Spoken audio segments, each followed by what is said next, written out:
Hello everyone. Today we will be learning more about physical development.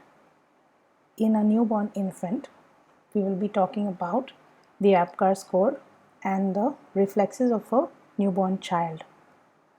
Now, what is the APGAR score?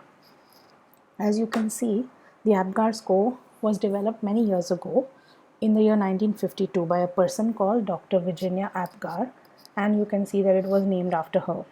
Okay. The APGAR score basically is a score that is used all around the world to see what is the quality of health of a newborn as the baby takes his or her first breath. Okay, so it is a test which is run on infants just as they are born, and as soon as their noses are cleared and all, and they can breathe, then this test basically tries to see the health of the baby. Okay, and depending on the different aspects of the test, they give it a rating. Okay, it's a test which tests the heart rate of the baby, whether the muscles of the baby are okay, and the breathing rate, the color of the baby, etc. Okay, as soon as the baby is born, within 1 minute this test is given, and whether or not the score is okay or not okay, it is again repeated after 5 minutes. Okay, sometimes if there are still concerns about how the baby is looking at that stage, then sometimes the test is given again after some time. Okay, so just to give you very briefly the APGAR score, as you can see on the screen, A stands for appearance, the appearance of the baby, P for the pulse, G for grimace meaning is it making a face kind of thing. Okay, A for activity, and R for respiration. So in the appearance now, each of these things is marked on a scale of 0 point, 1 point and 2 points. Okay, so for the appearance, when the baby is born, is the baby nice and pink or reddish color, to make sure that the blood is flowing to all parts of the body? Or is the baby partially blue or dull colored or fully blue, which could mean that the oxygen is not reaching to all the parts of the body, the blood is therefore not circulating well in the body. Then the pulse is checked, whether there is a pulse first, 0 points if the pulse is absent or if it is very low. Okay, 1 point if the pulse rate is less than 100 beats per minute, and 2 points if it is more than 100 beats per minute. Now, if we check our own pulse rate, the normal pulse rate of an adult is between 70 to 90 beats in a minute. Okay, but for a child, even when they are in the womb, the heart is very small, and so it beats much faster to supply blood to all the parts of the baby's body. Okay, so the normal, don't think that 100 is too much, too many beats per minute to ask for. Then grimace. Grimace meaning is there when the child is touched on the face or given a bit of a little rough touch. Like, does the baby make a face, start to cry? Does he react? Like, does he sneeze or does he cry? Okay, so if there's no response from the baby, that means the baby is not able to understand that you are touching him, and he's not in a proper conscious state of mind. Minimal response when the baby is stimulated means he's not really feeling much. Okay, and immediately the baby has to sneeze or cry or pull away from you or be upset kind of thing when you do something to the baby.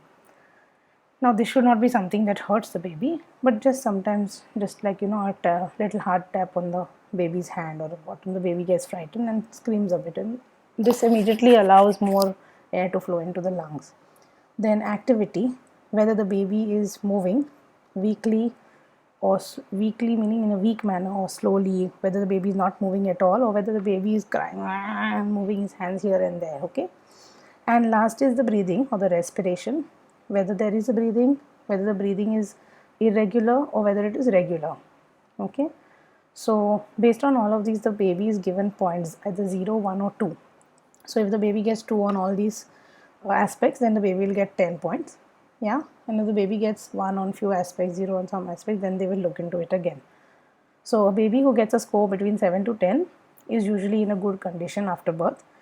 If the baby gets a score between 4 and 6, they will try to see some more investigation as to what is wrong.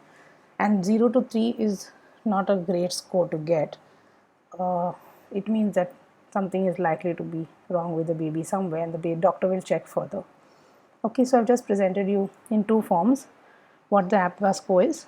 Whichever one is easier for you to learn from or understand, you can refer to that one. Okay, the sources of these online also if you want to search.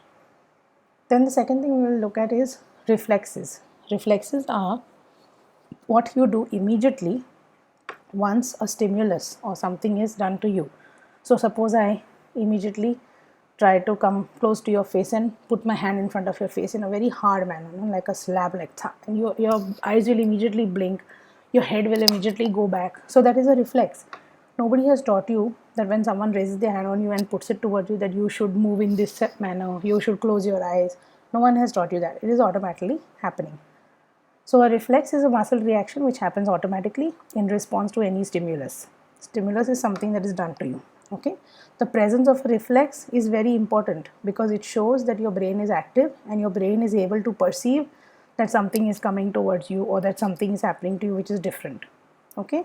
So many infant reflexes are there when they are born. Okay. But slowly and slowly the reflexes get less as they grow older. For example, a baby is born with a sucking reflex because he or she has to breastfeed. But as the baby grows older, that sucking reflex gets less and less, such that the baby doesn't all the time want to suck things, right? Today, if somebody gives you something to suck, you're not likely to suck anything unless it is, taking cold drink from a straw or something. That also for a very minimal amount of time. Okay. Now, these are some of the common reflexes of baby. I just put a few here for you to look at, yeah, just so that you get an idea what are the kinds of reflexes. So, sucking reflex I already spoke to you about. Then we have something called the tonic neck reflex, where the baby's neck bends to one side, and the baby gets a bit like makes his hands stiff and like tries to look on one side. Okay, there's the grasp reflex which you notice whenever you put your finger in the hand of a newborn baby, they will hold on to it so tight and they will not let it go. And sometimes when they're a little older also, they will hold it so tight that when you put your finger in both the hands, they will hold on so tight that if you try to lift them up, they will hold and even hang by your hands, although that is not very good for them, but that grasp is so tight. Okay, so a tight grasp is a good reflex. Then you have something called the step reflex, when you hold a baby up and its legs are not touching the surface of anything but almost close to. He will try to move his legs as if he is walking. Okay, although he cannot walk, he cannot hold his own weight. And the crawl reflex, when you put the baby on the stomach, they automatically start to move a bit as if like they are swimming or something on the ground. Then you have something called the Moro reflex. Okay, the Moro reflex is also called a startle reflex, where if you're holding the baby and you suddenly pretend that you're going to let the baby go, then the baby's hands will suddenly go up in the air and he'll get a little bit frightened, like as if he wants to hold on to something. Okay, then you have the Babinski reflex, which is when you stroke the bottom of a baby's foot. Okay, then because he's feeling a bit tickle, the toes will all stretch and fan out. They'll become into like a fan. Okay, if you do the same Babinski thing to an adult, their toes will not go in a fan, their toes will curl in and try to cover up the bottom of the leg. But in a baby, the toes will fan out and form into a broader shape. Okay, and these are some other common reflexes. The grasp reflex I already told you, it's also called the palmar reflex. And the rooting reflex is very important for breastfeeding. When you stroke the baby on one side of the cheek, the baby will open its mouth and turn towards the side of the cheek which you are stroking. So very often when breastfeeding mothers want to get their baby to look at whichever breast they are feeding from, they'll hold in the arms and then they'll stroke that side of the cheek. Immediately the baby will turn whichever side is being stroked towards the breast. So that is the rooting reflex. Okay. So this was just an introduction to the APGAR score and some basic reflexes that are there in infants. We'll see you soon to learn some more.